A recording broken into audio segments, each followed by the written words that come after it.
What's up, BookTube? Today I'm going to be doing a tier list for my mid-year books that I read. So far, I believe I've read about 29 books so far. I just finished two, but I'm not going to add those two since they're July reads.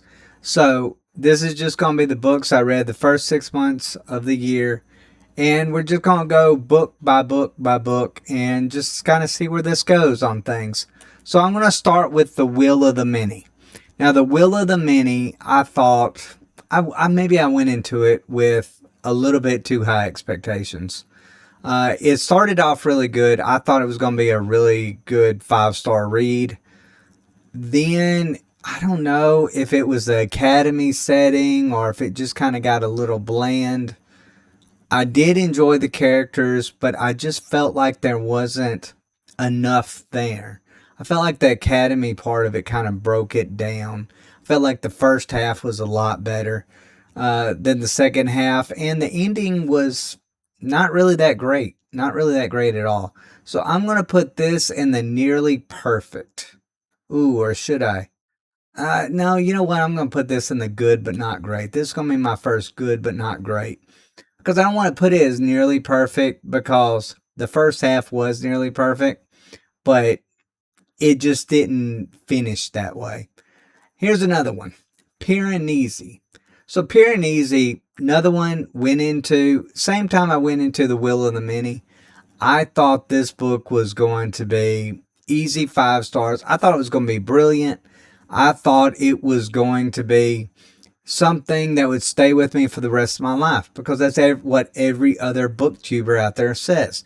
That, oh, it's a book that is just unforgettable. It's a book that'll change your life. It's a book that'll make you see things in different ways and you'll just be thinking about it forever.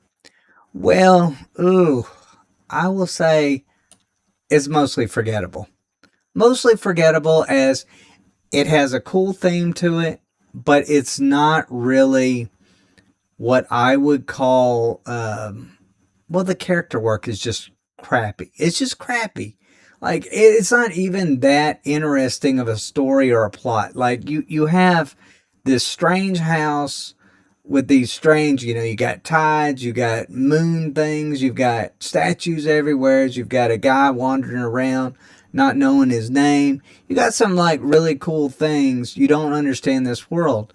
But overall, it just was boring. And it had a terrible ending. It really had a terrible plot, I thought. I thought the plot was very underwhelming. Incredibly underwhelming. So yeah, it's a mostly forgettable book. Now the next book that's going to be on the list is actually my first book with Bernard Cornwell. It was called The Winter King. It's the first book of the Warlord Chronicles. I love this book. I loved this book. This was one of my favorite reads throughout this. Not my favorite read completely and totally, but it was up there. Clearly a 5-star book for me. I mean, the character work, the story. I mean, this is a historical, situation where it involves King Arthur, and we think we know what's going to happen. And Bernard Cornwell just kind of like throws it on its head and mixes things up and gives us more of a historical perspective of what these characters could be. And it's brilliant. It's just absolutely brilliant. This right here is going to be my first shelf royalty, because easy 5-star read. Bernard Cornwell's Warlord Chronicles. If you have not tried it, please do. I recommend it for everything. Is it a perfect book? No. But Durfel, as the main protagonist of this, is so awesome. I mean, normally you would think in a book about King Arthur, it would be, I don't know, Lancelot would be, or Arthur would be the main character. No, they're side characters. And that makes this story all the more amazing. Now, Project Hail Mary. Project Hail Mary is a book that for the last 2 years, I have gone through BookTube and they said, amazing book, easy 5-star read.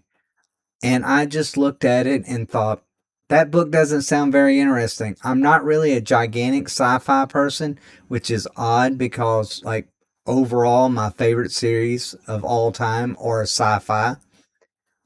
whether that be books, movies, television series, doesn't really matter. But I went ahead and tried it. And I thought this is going to be incredibly just a snore fest, basically. It's a guy up in space. I mean, talking to himself, basically. Well, I was really wrong. In fact, I was shamefully wrong on this one. This book is the number one book of the year for me. Number one book of the year. I cannot see anything surpassing this book. I will go so far to say this is my favorite book of all time. Favorite book of all time. I have read this book. I have listened to this book on Audible. I have reread this book, and I have watched the movie 2 times. And I have loved everything that this book has to offer. I love everything about it. It just, amazing story overall. All right, so The Last Argument of Kings, the last book in, Joe Abercrombie's famous The First Law trilogy. How did that book work for me? Now, this has some memorable characters, and I thought it sewed it up pretty well overall. I'm going to go ahead and put this in the nearly perfect category. I think I ended up giving this a 4-star, if I'm not mistaken. It's good. It's good, but I kind of felt like I was opposite from most people. I actually thought the first book was the best book. And then the second book kind of went down for me a little bit. And then this book kind of went back up. But it still wasn't, I don't know, it's got amazing characters, but the world just isn't fulfilled enough for me to put it into shelf royalty. It just isn't.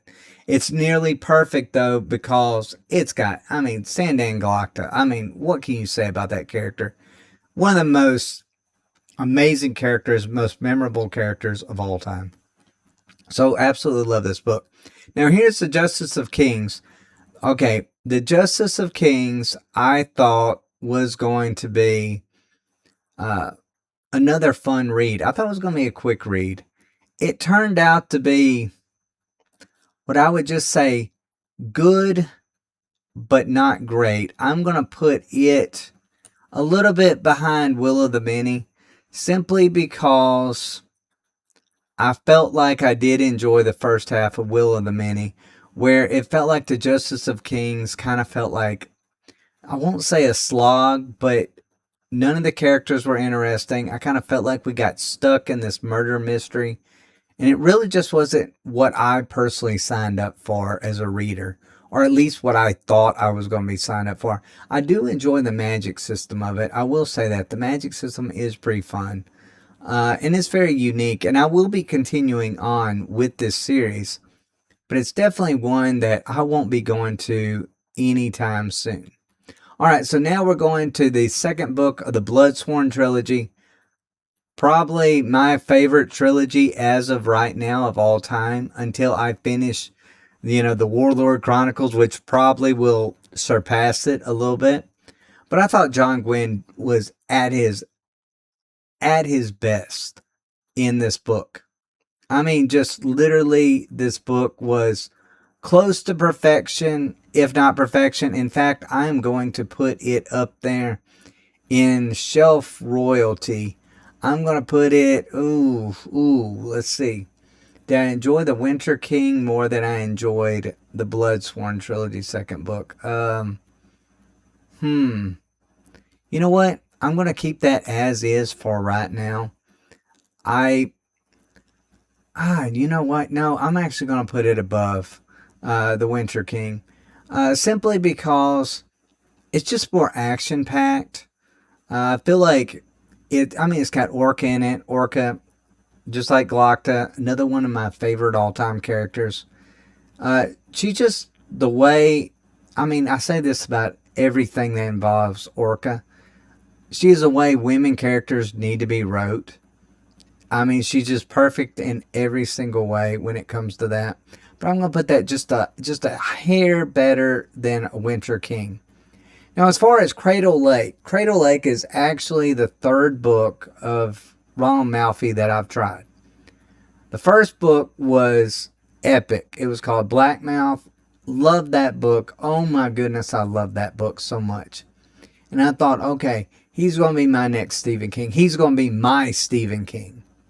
Then I read the second book that he had put. I don't even remember the name of that book, to be honest. And it was okay. Some parts of it was really good and interesting. Other parts were incredibly boring. But Cradle Lake, I tell you, Cradle Lake started off with like easy 4 star, and then it just cratered. I'm talking about it cratered significantly. I actually enjoyed Piranesi better than I enjoyed Cradle Lake. It is mostly forgettable. In fact, it is a book that I specifically want to forget because I want to go back to Ronald Malfi, and I just cannot bring myself to go back to him simply because it was just such a disappointment.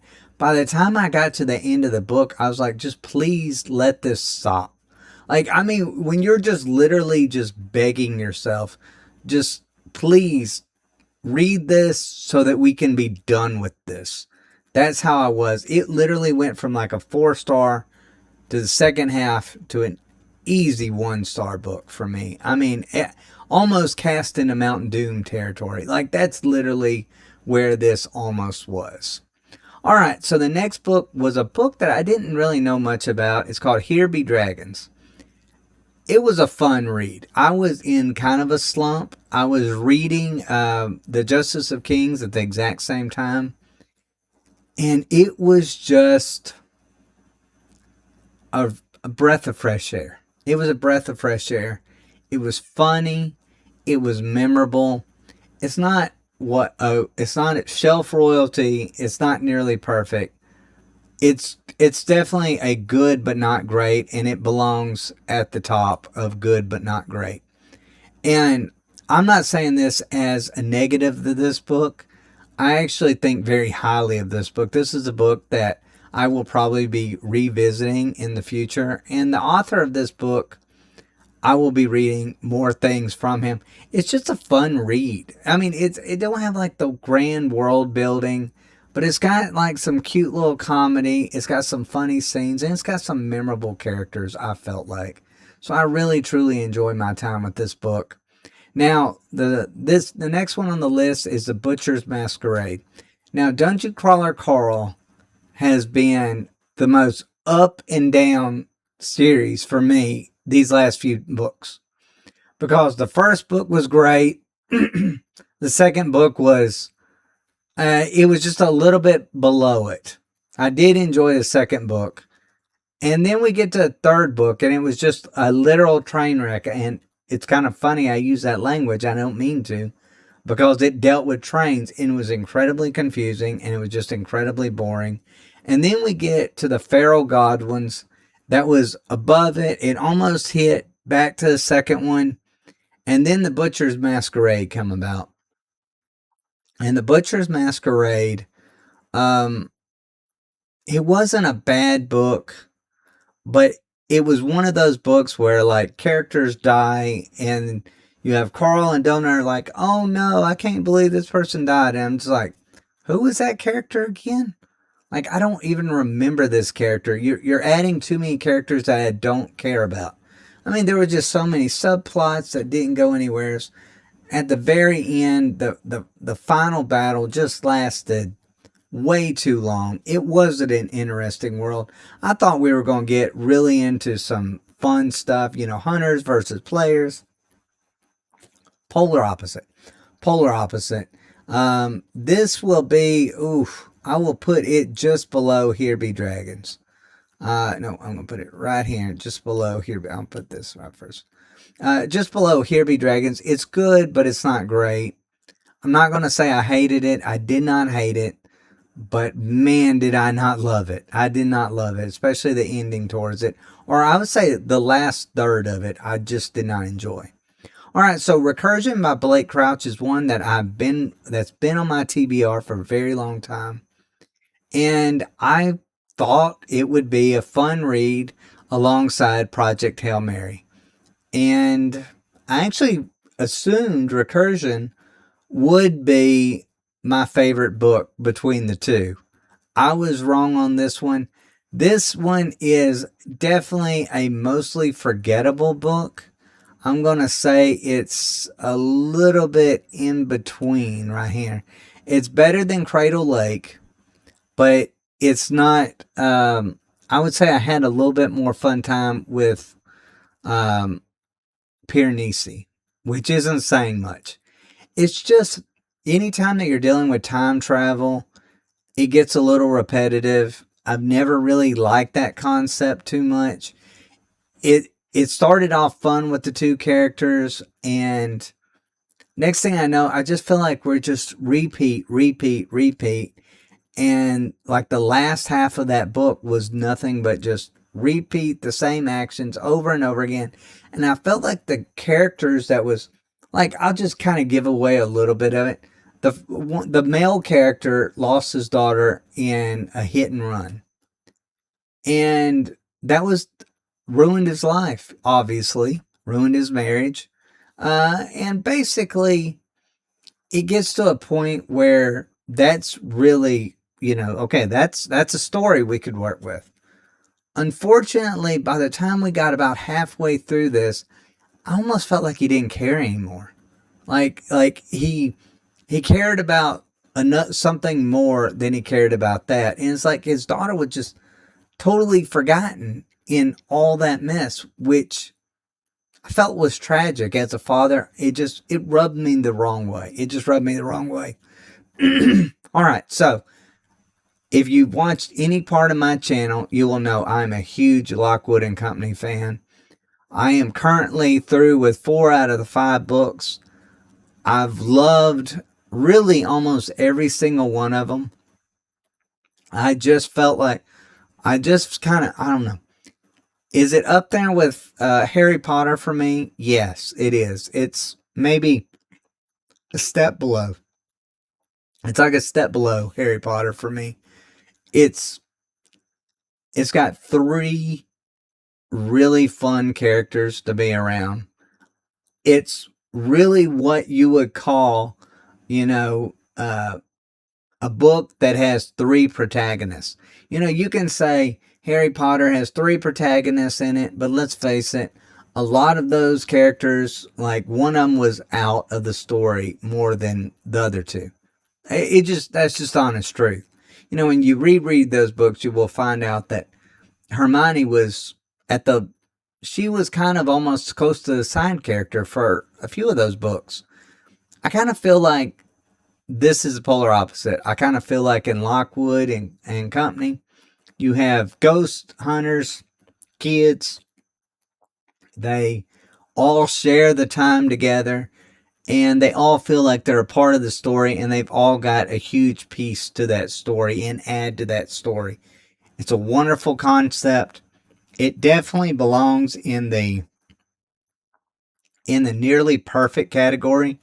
This is actually The Creeping Shadow is actually my least favorite of all of them, but it doesn't belong in the good but not great section simply because it's still a fun, thrilling read. And so I would put it nearly perfect. It's a 4-star read for me, even though it's probably, at least in my opinion, the worst of the series.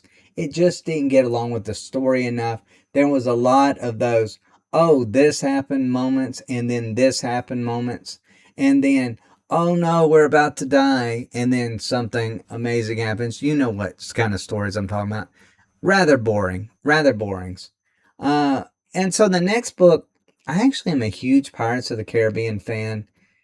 And I thought I was going to love this book because supposedly one of the movies is based off of the concept of this book. It's On Stranger Tides. And I didn't enjoy it. I did not enjoy this. I will say, I'm going to say I just barely liked it better than I like Cradle Lake. I won't say Cast into Mount Doom, even though I'm almost tempted to say Cast into Mount Doom with this one. it's just not interesting. It's just really not interesting. Now, for the book, and this one actually kills me to say this. So, Red Rising is one of my favorite book series of all time. Absolutely love Darrow. Love all the characters of that. Think they are absolutely amazing. First three books, I thought the last book was lacking a little bit, but man, it still was up there. It had the only thing I had a problem with was an author problem with that one. He made a mistake with the point of view. That's the only thing. But besides story-wise, I will say it really, story-wise, it was okay. Now then, I read the first three books, which was really, I guess you'd call a trilogy of its own. And then we get to the next 3 to 4 books of this series. And this being the fourth one, I had very high hopes. I went into it kind of feeling like, man, this book can't go wrong. Like, at worst, it's going to be a 4-star read. I didn't enjoy a lot of the point of views of it. They had too many point of views, too many stories I didn't care about, too many subplots I didn't care about. I even didn't even like some of my favorite characters. I didn't even recognize some of my favorite characters in this book. And so this will be actually, this kills me to do, but this will actually be the first book that I say cast into Mount Doom. I would have finished this series, or at least finished the last books that's come out of this series, if not for Iron Gold. It is really hard for me to come out and say, I want to read Iron Gold. It really is very difficult for me. I can't bring myself to do that. I can't bring myself to finish this series. I really can't right now. And that's why I say cast it in Mount Doom. Because it takes a really bad book to make your favorite series something that you want to forget. Something that you don't want to move forward for because you're afraid that it's only going to get worse. And that is where Iron Gold left me. And that killed me. Killed me. Alright, so the next book on this is The Poet Empress. Now, I went into this thinking this is going to be a romantasy. It's going to have like Asian-inspired themes, but it's overall going to be a romantasy about a girl who her family's starving. She ends up being, kind of the lover of the king, and or the new prince or whatever. It turned out to be an anti-romantasy, and a huge shock. This book was one that I would keep telling myself, what do I love about this so much? But I would find myself not being able to stop reading this book. I thought it was brilliant. Brilliant. And this is why I'm going to put it right below Project Hail Mary. It is definitely shelf royalty. It is definitely a book that I will be going back to. And I believe this is the author's first book, if I'm not mistaken, that she's ever written.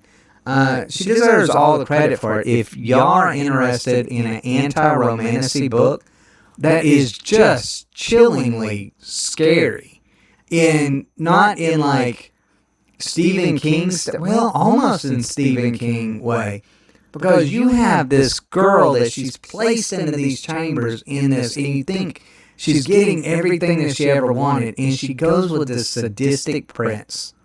And this sadistic prince says all kinds of horrible things to her.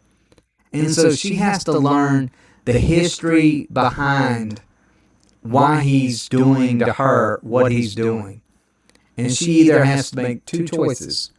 Forgive him, or for the better of the kingdom, kill him. Two choices. And I'll admit, to the very end of that book, I didn't know which way she was going. And even though she went the way that I wanted it to go, I still was shocked, and kind of made me wonder if it should have gone the other way. I mean, but I mean that in a good way, though. Great book. If you ever get a chance to read it, The Poet Empress is everything that I did not expect, but everything that I want out of a book. Even though I'm not usually for books that are really terrifying from a personal standpoint, because it has realistic situations that felt very cold and tragic, and those are usually not books for me. But The Poet Empress, I made an exception for. Alright, so now we are going to the third book of the Bloodsworn trilogy, and this one was good. This one was good. It was not great. It definitely belongs in the good but not great section. I enjoyed it. Ooh, I will put it second here. A little bit above The Butcher's Masquerade.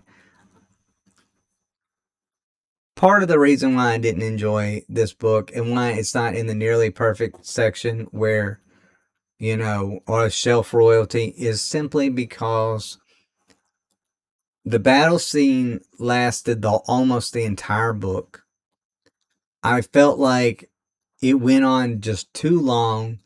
I felt like a lot of the characters that I come to love did not get the endings that they needed. I felt like it was just kind of a very bland character exit for some really amazing characters.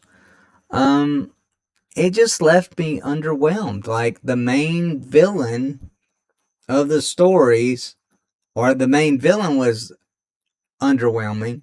And then the one that I thought was going to be the ultimate main villain was incredibly underwhelming and didn't even play a role in the story altogether. And I'm not trying to give things away. I'm just saying, it disappointed me. Like, it really disappointed me. It's still an amazing trilogy overall, but this book was definitely good but not great. It is the definition of good but not great. Alright, so now we're going to be going on to one that is another booktube darling. Between Two Fires, by Buellman, I believe is his name. Okay, now this book, I didn't know what to make out of this. It was a horror book. And horror's not really my thing, but I went into it thinking, okay, it's got a very interesting concept. It takes place in medieval France. The end of the world seems to be happening. Plagues are going around. Demons and monsters are taking over the world. It seems like a world that is forgotten by God.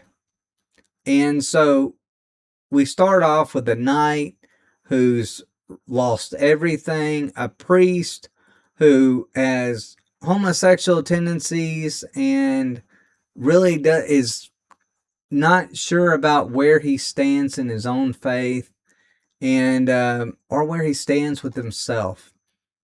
And then we have this like girl that's kind of like a prophet or the savior of this land, of this, this alternate history. And it just, man, it was very forgettable. Very, very forgettable. Man, I think Cradle Lake had better moments for me. I want to almost put this in Cast into Mount Doom, but I'm going to be nice on this one and say it's just mostly forgettable, because it did have some moments that kind of made you think, and it had an ending that wasn't bad, but overall, it was one of those kind of books that kind of thinks, oh, well, if we put in curse words in here or sexual innuendo, therefore my book will be interesting. And that almost always makes a book less interesting. Let's face it. It takes more than that to make books great. So overall, yes, that belongs maybe in the mostly forgettable. Should probably be in the Cast in Mount Doom, though. Should be in that. Alright, so Queen of Ashes. Queen of Ashes is a what is the name of that series? Sun Eater. Sun Eater. Um, it belongs in there. It's one of the shorter ones that's in between the books. It was actually, I thought it was going to be okay.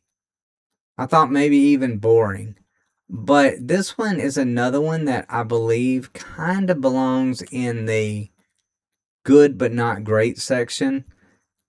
I actually enjoyed the storyline. I kind of wish that if it was a little bit longer, I probably would have maybe put it in the nearly perfect category.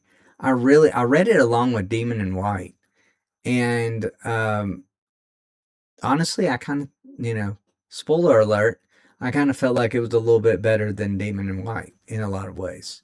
All right, so A Tide of Black Sails, I believe, is the name of this book. I don't even remember the name of this book. I thought it was Viking inspired. I thought it was going to be good. To be honest with you, I don't really remember much of this. It was boring. I did not enjoy the main characters. I felt like we went nowheres the whole time. And so I'm going to put this in the cast of Mount Doom. I have nothing really to say about this book. I just did not enjoy it. All right, now Empire of the Damned. Now this is the second book of the Empire of the Vampire series. Man, this series I want to love, and at times I do. It has Jay Kristoff is up there, maybe even better than George R.R. Martin in creating a world, a fascinating world. But he just cannot get out of his own way sometimes. The first book, I was like, wow, some of the cursing in it, I don't care about cursing in a book. I really, truly don't. But this book seems so juvenile. It's like it was written by a 7th grader. Like, it sounds like a 7th grade boy that's trying to be edgy. That was a problem I had with the first book. Thought overall, story was really good, actually. I thought it was very interesting. I just thought sometimes it was a little over the top, and then sometimes he gets a bit preachy about things. And, about real world situations. And that was my problem with the first book. Now, as far as my problem with the second book, where do I begin with my problems with the second book?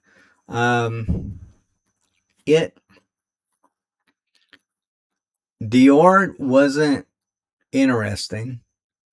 We got the Divok, which I thought was going to be the most interesting of the vampires. Turns out they were just a bunch of really just perverted vampires that were stupid. And when I say stupid, I can't get over this fact.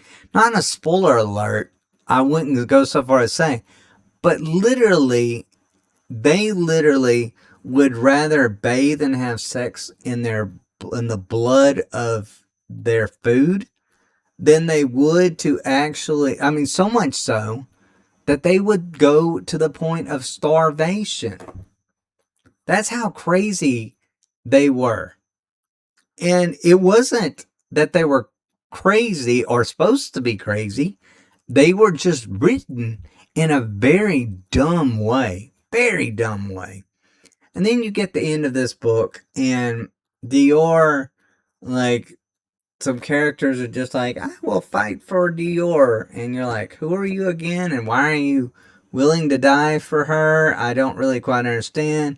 I kind of felt like Gabriel was he wasn't himself. He went from being very into getting revenge for his family, and I felt like that was what I signed up for, to then being like, you know what?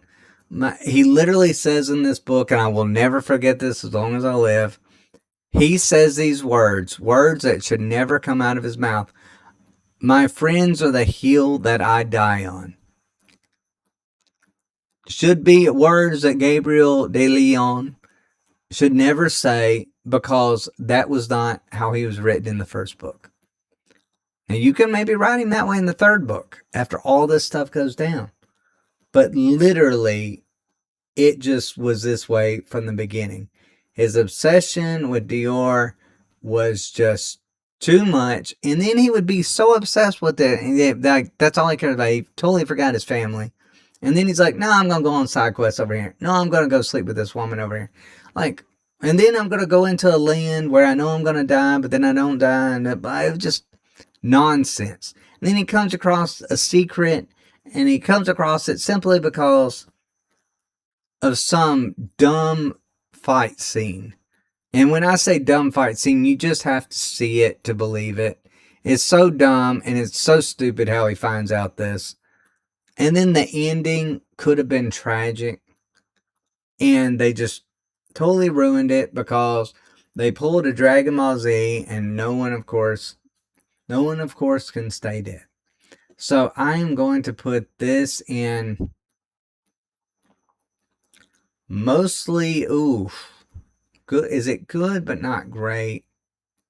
There were moments I did enjoy of this book. I'm gonna put it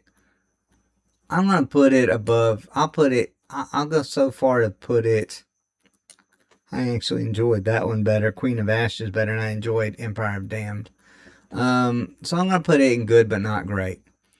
It is definitely one that I want to almost say it's mostly for. I'm very tempted to put it into mostly forgettable, and I'm very tempted to put it in Cast in Mount Doom because it was just so stupid. And so many plot holes. All right, so the next one is the Greenbone Saga. The first, or is it saga or trilogy? I totally forget. But I was hesitant to read this book. Everybody said, well, it's kind of like a Asian-inspired mafia book with magic in it. I thought that sounded like a really stupid concept, but I was wrong. It belongs at the first of Nearly Perfect. It was a 4-star read for me. I loved the family dynamic. I loved how the magic system wasn't overpowered in any kind of way. I just loved the dynamic and the world that it built. I thought Fonda Lee did an amazing job with the first book of this. I cannot wait to finish this series. All right, now we're going to the Murder Bot.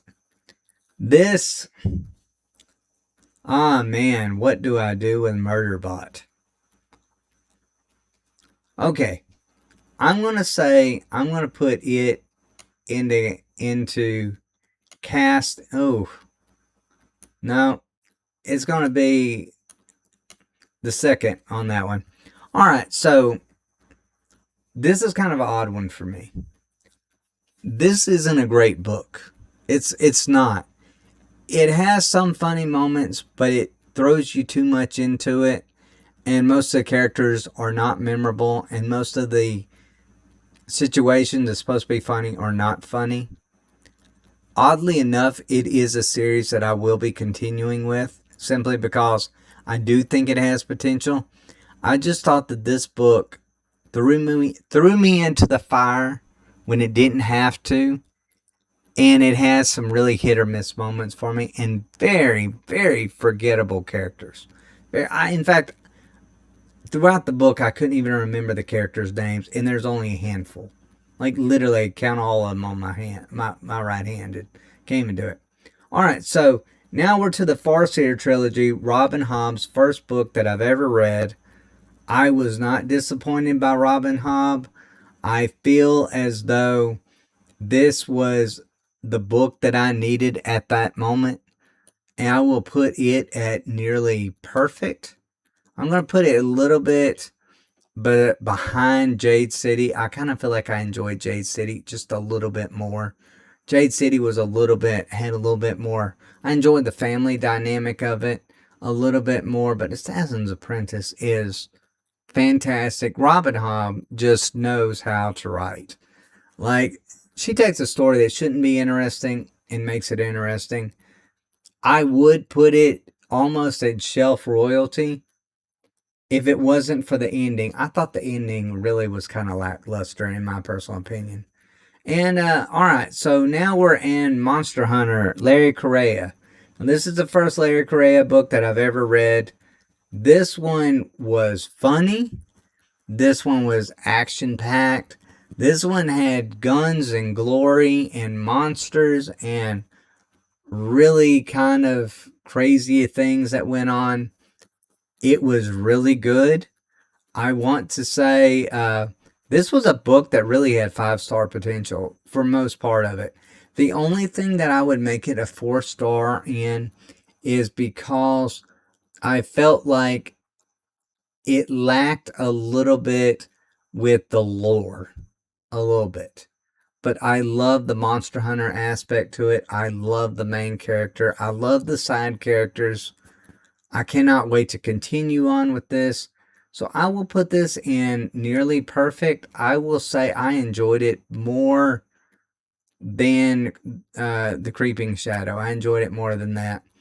I did not enjoy it. Oof, oof. Did I enjoy it more than Last Argument of Kings? No, I did not. I did not. So that's where it belongs. That's where it belongs. All right. So to the final three. So now we're to the second book of the Warlord Chronicles, Enemies of God. This one, I believe belongs in shelf royalty easily. In my personal opinion, I believe it belongs there. The only problem and why I put it below the first book is because I felt like the first book had more dramatic moments. I felt like the second book, I started kind of feeling like Bernard Cornwell had an agenda with one of the face than that a little bit more, because I could kind of feel like he wasn't, I don't know, he wasn't giving things a fair quality. Like, one would be stupid because it's just stupid and people are bad in it, and then the other one was kind of I don't know, forgiven, even though it was really dumb. And I'll give you a good example. I'm a Christian, and so Bernard Cornwell, I kind of feel like, has a little bit of axe to grind with Christians. And this was a book that I kind of felt like he really grinded it a little too much. And he would say, oh, Christians are stupid because of this, this, and this. And then he would go back to the pagan aspect of it and he'd be like, well, they make perfect sense. And they're like, oh, well, go pee on a fence post because that's not weird. Or, go do something really dumb, like go rub yourself in crap or something like that. Just really weird junk. And he'd be like, well, that's perfectly normal. It's just the other thing. It's just this believe in this God thing over here is like stupid. But the other thing isn't stupid. Maybe it just rubbed me wrong as a Christian. But it was still shelf royalty, still a good book, still a very interesting book. Really love the ending. Really give it shelf royalty because of its ending. Because I think it was very well deserved in so many ways. All right, so Demon in White. So the second book of the Sun Eater trilogy, I thought was brilliant. I hated the first book. I hated the first book with a passion. So I thought Demon in White was just going to be a step up because I had always heard each book gets better and better. And Demon in White to a lot of people is the favorite book. I specifically did not feel that way. I didn't enjoy the government aspect of it, the royalty aspect to it. I kind of felt like we went on a lot of side missions that we really didn't need to. I kind of didn't really understand Marlowe's feelings on some ways about some things. I thought maybe he kind of dropped the ball and some of his way of thinking sometimes really wasn't rational. I just didn't enjoy a lot of the main characters of this book overall. It still felt like Sun Eater, and it still was a good book. I'm going to go so far to say it is at the end of nearly perfect. Oh, nearly perfect or good but not great. Which one is this one? You know what? I can't help it. I gotta put it here. I've really gotta put that book here. It's good but not great. It really truly is. It's good but not great. The ending was not great. I didn't feel like I didn't enjoy the last fight of it. I thought overall it just was forgettable in so many ways. But it had good moments to it. It had at the close to the beginning of it an amazing battle scene that I absolutely truly loved. And then we get stuck in politics, and that was boring. Then we get stuck at a library. That was boring. We did get some interesting lore. Did love that aspect to it. That's why I'm putting good but not great. But I thought the ending battle was just not that good. Now, for the last book, it's a Christian book. I'm a Christian. I read this book. It's a quick and easy read, so I'm not going to spend much time on it. It's All the Promises of God Are Fulfilled in Christ, and it's just about fulfillment theology. I thought it was good. I actually enjoyed it more, surprisingly enough, than these two right here. It's a quick book read, but I thought it was very fun to read. So overall, that's my list. Let me know in the comments down below what y'all think. I know my tier list probably isn't next level like it could be for so many different people. It probably was not probably the greatest of tier lists, but I thought overall it, hey, this is just how I felt towards it. But anyways, guys, let me know what y'all think in the comments down below. Did you love it? Did you hate it? Have you read these books? What do you think overall? Where would you rank a lot of these books? Let me know in the comments down below. And as always, guys, thanks for watching. Y'all take care.